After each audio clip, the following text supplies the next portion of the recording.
છે તમારું અમારા નવા બ્લોગમાં।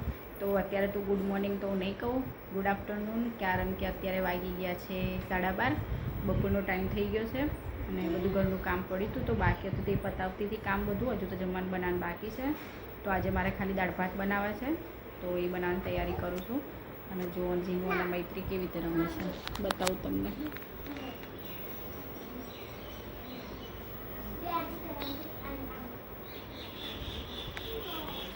તો બંને અત્યારે રમે છે, હું ફટાફટ દાળ ભાત બનાવી દઈશ। અહીંયા મેં કબૂતરની જાળી વાખેલી છે કરેલી છે તો પણ અંદર કબૂતર આવી ગયું હતું, તો પછી બાજુવાળા ભાઈને બોલાવીને કબૂતર કઢાવડાવ્યું હતું, નીકળતું જ નહોતું કબૂતર। ના બંને જુઓ હજુ તેલ બેલ માથામાં નાખ્યું નથી ને ભૂત જેવી ફરે છે બંને। ચો ઊભી થાવ, ચાલો માથામાં તેલ નાખ્યા, ચલો જીનું તેલ લેતા જાય પાછળ જજો। કેમ ના? 2 દિવસથી તો બહુ જ પવન આવે છે, અમે ચોથા માળે રહીએ છીએ તો બહુ પવન આવે છે। અત્યારે તો બપોરે ગરમી લાગે અને રાતે પાછી ઠંડી લાગે। ગયા છે સાંજના 6 અને હું અત્યારે સક્કરટેટી લઈને બેઠી છું। આ બંને ફ્રૂટમાં છે સક્કરટેટી વધારે ભાવે છે બીજા ફ્રૂટ કરતાં, અત્યારે હું સક્કરટેટી લઈને બેઠી છું। અત્યારે જો આ સક્કરટેટી કાપીશ અને આ બંને અહીંયા બેઠી છે સક્કરટેટી ખાવા માટે। હમણાં એના પપ્પાએ બપોરે છે શાકભાજી સક્કરટેટી બધું આપી ગયા હતા, તો ક્યારની આ 2 જણ। આજે તો દૂધ પણ નહીં પીધું બપોરનું, કારણ કે એ લોકો સક્કરટેટી ખાવી છે માટે। તો ફટાફટ આ લોકોને સક્કરટેટી કાપીને આપી દઈશ હવે જલ્દી। મૈત્રી અને જીનુ બંને અહીંયા રમે છે। અત્યારે વાગી ગયા છે સાંજના 8 અને મારે બનાવી છે આજે દૂધી કોફતાનું શાક બનાવવું છે। તો મેં અહીંયા આગળ દૂધી છે ને છીણી અને એમાંથી વધારાનું પાણી છે નીચોઈને કાઢી લીધું છે, તો એની અંદર બધો મસાલો કરી દઈશ।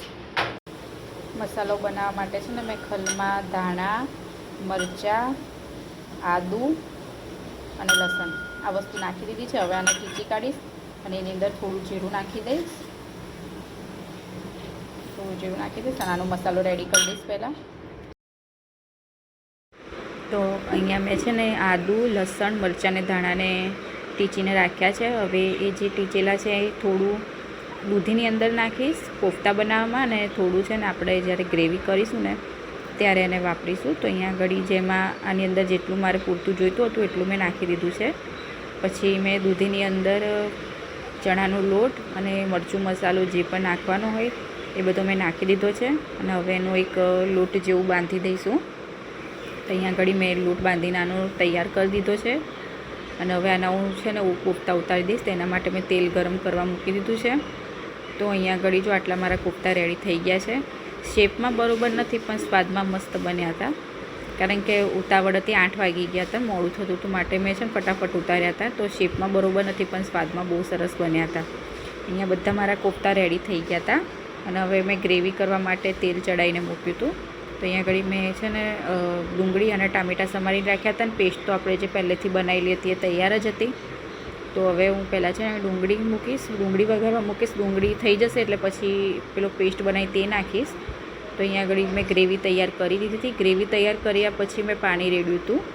આમાં છે ને આપણે પાણીનું પ્રમાણ વધારે રાખવાનું, કારણ કે જે કોફતા છે પડ્યા પછી પાણી બધું પી લે એટલે પછી એ કોઈ ગ્રેવી રહે ના, તો આપણે થોડું પહેલેથી જ પાણીનું પ્રમાણ વધારે રાખવાનું। તો અહીંયા સરસ રીતે પાણી અને બધું એકરસ થઈ જાય ગ્રેવીને પછી છેલ્લા આપણે કોફતા નાખી દઈશું। તો અહીંયા બધું તૈયાર હતું, પછી મેં છેલ્લા કોફતા નાખી દીધા અને છેલ્લા આપણે લીલા ધાણાથી મેં નાખી દીધા હતા।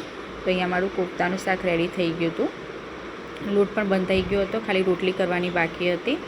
પછી અમે લોકો જમવા બેસી ગયા હતા અને જમી પરવારી અને પછી અમે લોકો બરફ ગોળો ખાવાઈ ગયા હતા। ત્યાં જ અમે બ્લોગનો એન્ડ કર્યો હતો। જેને પણ અમારો બ્લોગ ગમતો હોય તો ચેનલને સબસ્ક્રાઈબ કરો, વિડીયોને લાઇક એન્ડ શેર કરી